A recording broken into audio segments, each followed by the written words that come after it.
Hello there, moin moin ladies and gentlemen, Donspektor here with another IEM review. And today I have for you something that quite a few people claim is the best detail-wise you can get to sub $100. So I'm taking the Kiwi Ears Canta 1DD 2 planar set, clocking at like $90 if I remember correctly. And first, as usual, package and accessories. That's a packaging, like medium sized, no frequency response driven, some details here on the side, and you open it like this, get a bit of additional Kiwi Ears branding, shake it a bit loose, and pull it out. And here would be where I am inside, obviously not in at the moment. And then here is the carrying case, which strangely enough opens from this side. And the carrying case is okay. It's a bit squishy, but not too squishy. The zipper is color matched in black. It goes around smoothly enough. You can open it like this. There is again a net here where you can store your accessories. And of those, we get 3 sets of ear tips. Let's quickly check those out. Those here and these, they look pretty much the same, honestly. Like outlet diameter here is pretty similar. Also lengthwise they look pretty similar, as well as shape-wise. Squish-wise also pretty similar. I don't know where the difference is. And then we have these here, which I have seen with a few other IEMs. They're also pretty similar to this. So I don't get the point where we have 3 sets of tips when they are relatively similar to each other. But I guess you get 3 sets of tips, so that's good. And other than that, obviously you got the cable and the IEM. After we have this out, let's take a look at the IEM build. That is the Canta here, as you can see. And let me quickly uncable it so we can take a better look at this side. Out here you go. That's the Canta. It uses a 2 or 3 piece design. I'm not entirely sure how many it is, because let's start here with the front. You can see the nozzle is a slightly different hue, so I guess it's a 3 piece design. Just not sure if it's colored metal or plastic, not entirely sure.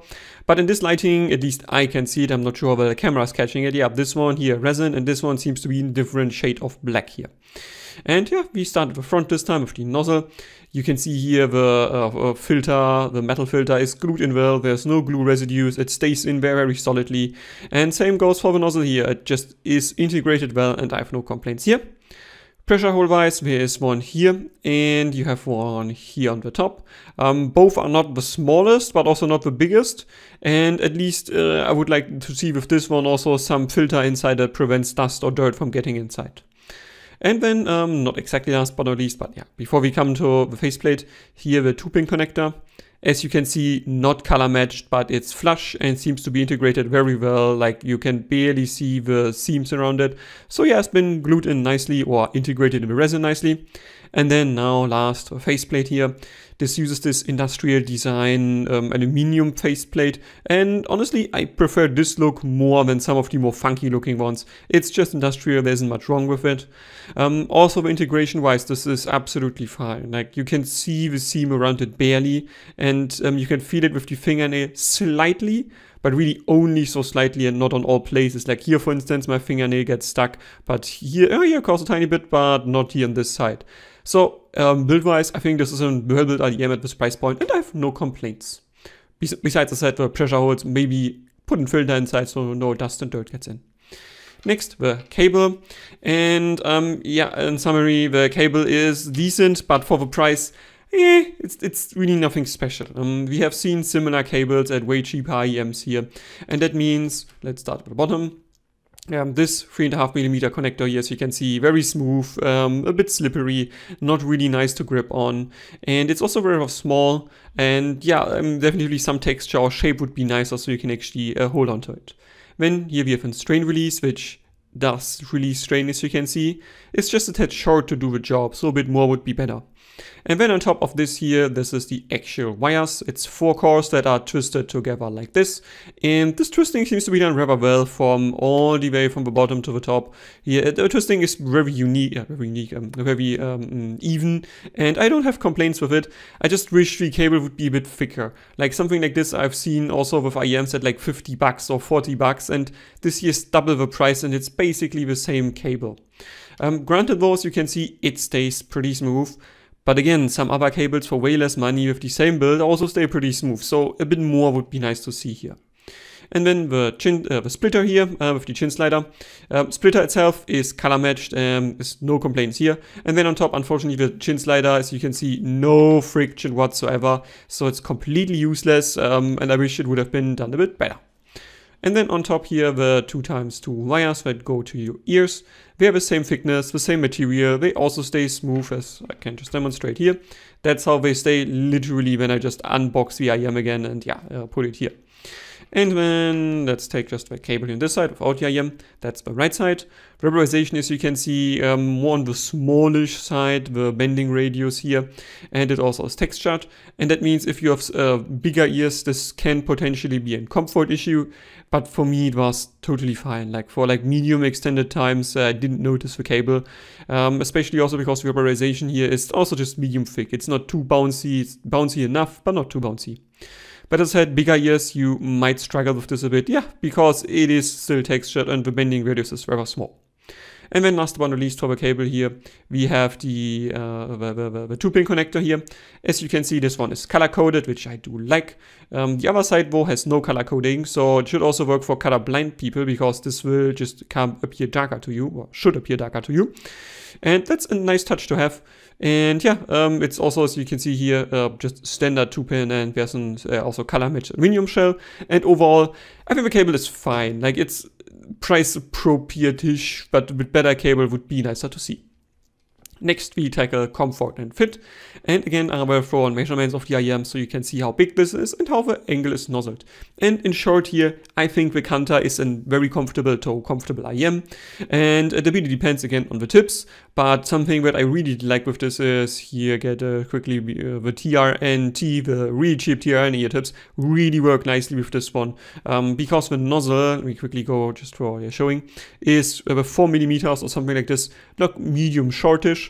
But together with the 2mm of additional insertion or 3mm through the case, it is yeah like 6mm or 7mm of inserting, and that means it is generally like exactly the right insertion depth to my ear, and should also be fine for most other people. And then the biggest problem you might have is that the nozzle outlet, so like the lip here, is rather thick with 6.5 or 6.4mm, but thankfully the nozzle behind it is only 5.4mm, so overall if you get in, like for me it's like a medium short tip like the TRNT, works really well for me, and I'm pretty sure most people will have no problems getting this to fit well, especially because also the insertion angles here are chosen well enough, and yeah, I see no issues in terms of comfort and fit. Isolation, yeah, so the Canta here isolates decently, I would say a bit above average, but not great. Something like the Polar PA02 for, I think, 20 bucks, no, 30 bucks more at the moment, gets you definitively a better isolation. But this one really is no slouch either, and it should be fine for most situations out there. And even some more busy roads with foam tips, you should be okay, but not with normal tips. So yeah, use foam tips then and you should be fine as well. And yeah, in comparison, as I said, to PA02 definitively better job in terms of isolation, but really this one is absolutely acceptable. Drivability next, and yeah, this thing has only 14 ohms at 104 decibels per milliwatt at 1 kilohertz, and on paper that means it's rather efficient, and I can tell you in real life it also is efficient. You'll be fine with any source you have, the Apple dongle will be okay, any other random dongle, your laptop, doesn't matter, it will be all fine. Percentage-wise, I think you get like 85–90% of what this is capable, even with the best power source, with just your random Apple dongle. And yeah, so don't worry about it, just enjoy music. And then next we come to the core, sound, and general sound characteristics first. And yeah, this can be best described as a V-shaped IEM. I can't describe it better, it's a V-shaped IEM, it has mid-bass, it has a good amount of lower treble, and unfortunately it also has a few peaks later on, which we tackle first now. So, as you can see, the huge peak at 13K is a real peak. The coupler does show it at 13K, to my ear it resolves at like 12K or something like that, but it is existing and it makes things sound pretty artificial, like gritty, and honestly some tracks even a bit harsh. And that combined with the big peak here at like 9.5K, which also is a real peak to my ear, well, yeah, this comes on as generally a bit more gritty. Although, again, detailed is in contrast before this, because, yeah, there's a good amount of energy here. But even for me, I like treble. I think this is a bit much. Something like the Supermix 4, which clocks in just a bit more than this, was the way better choice for me. It has a tiny bit more lower treble energy, it has less amount of mid bass, and the mid to upper treble transition is, while similar in terms of where the dip is just way better done. Like the energy distribution here is way better, it sounds way more natural, and even that I already said it didn't sound the most natural to my ears. So yeah, this one, very gritty, not really that great, but detailed in quotes here, because yeah, while this gives you basically most of the macro details, I still think the micro details get a bit lost, which is not surprising at this price point, but yeah. I noticed though Blue Lagoon from Takanaka here is a good example. Comes off as very detailed in the upper treble department, like mid to upper treble department at first, but it's just a bit artificial sounding. It's just a bit And yeah, when mid-treble, as I said, like you can see the dip here, actually to my ear, the dip at like 6.5K here resolves not as aggressive as the graph shows it here, but there is a dip definitively, and that's why I compare it here with the Supermix, because the Supermix has a similar pronounced dip, it's just a bit less according to coupler and also to my ear. And yeah, that means you do have a decent amount of mid-treble energy overall still. It just, again, in combination with the high amount of upper treble energy, it sounds artificial. And yeah, when going a bit lower here, you have a high amount of energy at 3.5K. I think the peak at 3.5K is absolutely fine. I have no complaints here. This just sounds well overall. And I would describe it as bright, but pleasantly bright.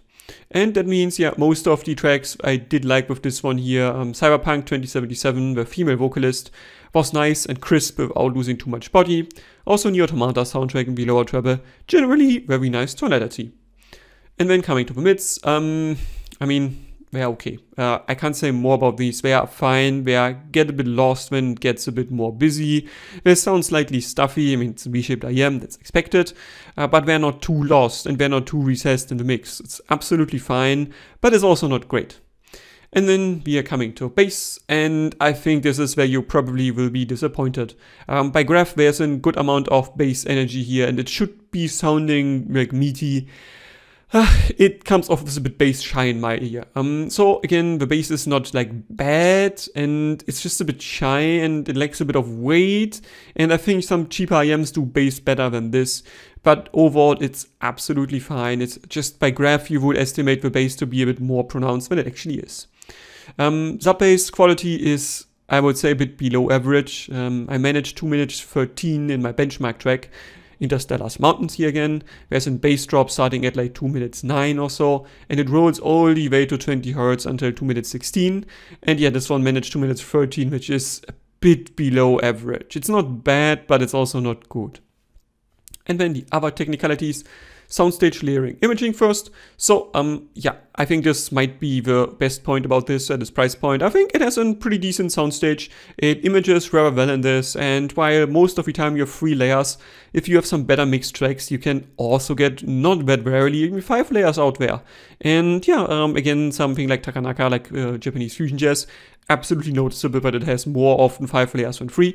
But yeah, if it's not that well mixed, it will be mostly 3 layers. And then next, separation, dynamics, and coherence. Quick recap from before. Imaging is also pretty well, so gaming with this is absolutely no problem. Sandstorm, easy pinpointing footsteps, no problem there. But now, separation, dynamics, and coherence. So, separation, it's okay. They separate in the room because, yeah, the soundstage generally is okay. But as soon as it gets a bit more busy and then the mids come into play, yeah, just sound a bit stuffy overall. And it's not the best separation, but for the price point, it's absolutely acceptable.